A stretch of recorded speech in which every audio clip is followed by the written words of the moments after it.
Cadence of Conflict, Asia, July 27, 2020. Bail on Hong Kong, jump to Taiwan. That's the move from everyone. Britain doesn't bail on Hong Kong, but creates a path for Hong Kongers to bail on Hong Kong. Britain isn't just walking away. By allowing British overseas passport holders to easily enter Britain, British Parliament responds as if 3 million British citizens and their families are suddenly in China, basically treating Hong Kong as if it is truly fully Chinese. Britain ended its extradition with Hong Kong, making it the same as with China. Britain extended an arms embargo to Hong Kong already in place against China. This is the part that confuses the Chinese. They want the world to recognize that Hong Kong is China. But when countries treat Hong Kong the same way they treat China, China objects. Consider the mindset that demands, everyone treat Hong Kong like China, but you interfere if you treat Hong Kong like China. The Chinese don't understand how the world is responding.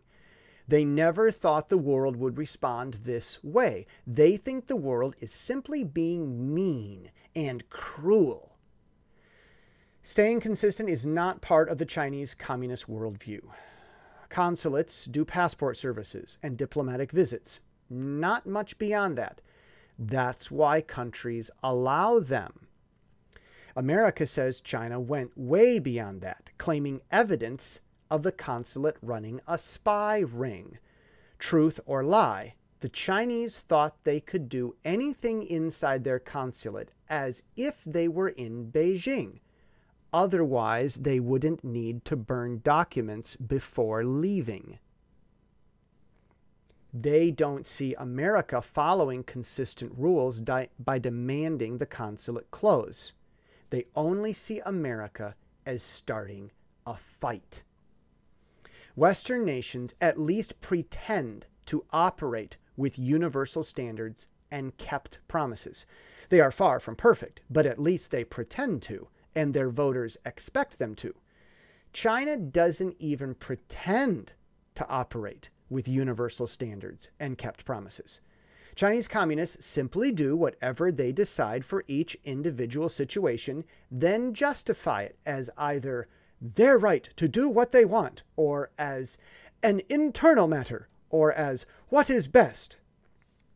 If China makes a promise, then decides to break it without any notice, then the people they promised object, China calls that objection interference.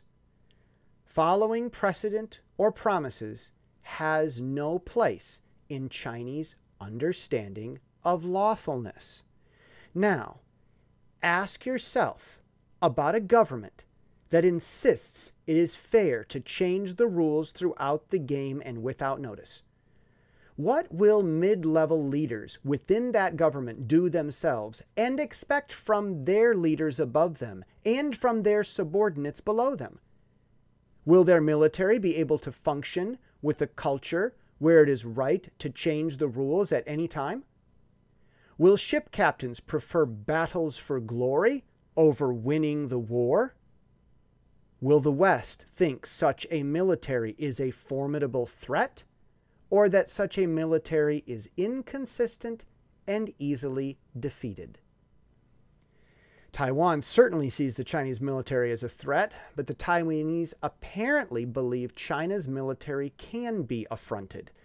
Taiwan boosts its own military budget, while the U.S. only increases ties. Banks are also looking to Taiwan as the Asian alternative to Hong Kong, which banks are losing interest in since it now appears to be truly fully Chinese. With so many people running to Taiwan and taking their money with them, Taiwan won't lack the budget for defense. So ask yourself, with the shift moving to Taiwan, what will the rule-changing Chinese do? And will China's rule-changing embolden the West to think that China's military won't be very organized? That is the cadence of the conflict already seen in the Pacific.